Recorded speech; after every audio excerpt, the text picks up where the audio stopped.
English premier ലീഗിൽ സമീപകാലത്തെ ഏറ്റവും മോശമായ പ്രകടനമാണ് മാഞ്ചസ്റ്റർ യുണൈറ്റഡ് ഇപ്പോൾ നടത്തുന്നത്. അവസാന മത്സരത്തിൽ അസ്റ്റൺ വില്ലയ്ക്കെതിരെ സമനില വഴങ്ങുകയും ചെയ്തു.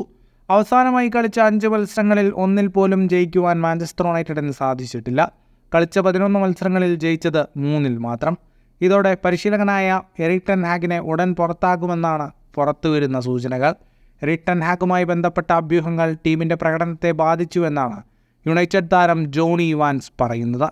ഇവാൻസിൻ്റെ വാക്കുകൾ ഇങ്ങനെയാണ്: എല്ലാ താരങ്ങളും യുണൈറ്റഡിനായി മികച്ച പ്രകടനം നടത്താൻ ശ്രമിക്കുന്നുണ്ട്. എല്ലാ മത്സരത്തിലും ഈ മികവ് കണ്ടേക്കില്ല. എല്ലാ താരങ്ങളും റെഡിയായിരിക്കുക എന്നത് വളരെ പ്രധാനപ്പെട്ട കാര്യമാണ്. ടീമിലിപ്പോൾ അത്തരമൊരു സാഹചര്യമല്ലെന്ന് തോന്നുന്നു. കാരണം പരിശീലകൻ സമ്മർദ്ദത്തിലാണ്. അദ്ദേഹത്തെക്കുറിച്ച് ഒരുപാട് റൂമറുകൾ പ്രചരിക്കുന്നുണ്ട്. ഇത് താരങ്ങളെയും ബാധിച്ചു തുടങ്ങിയിട്ടുണ്ട്. ഏത് സന്ദർഭത്തിലാണെങ്കിലും ടീമിനു വേണ്ടി പരമാവധി നൽകുക എന്നതാണ് എല്ലാവരും ചെയ്യേണ്ടത്. അതാണ് ഞാൻ എൻ്റെ കരിയറിൽ പഠിച്ചിട്ടുള്ളത്. പക്ഷേ യുണൈറ്റഡിൽ ഇപ്പോൾ അങ്ങനെയൊരു സാഹചര്യമല്ല ഉള്ളതെന്നും ജോണി ഇവാൻസ് പറഞ്ഞു. ഫുട്ബോൾ ലോകത്തെ കൂടുതൽ വാർത്തകൾക്കും വിശേഷങ്ങൾക്കുമായി സ്പോർട്സ് കഫേ ഇപ്പോൾ തന്നെ സബ്സ്ക്രൈബ് ചെയ്യുക.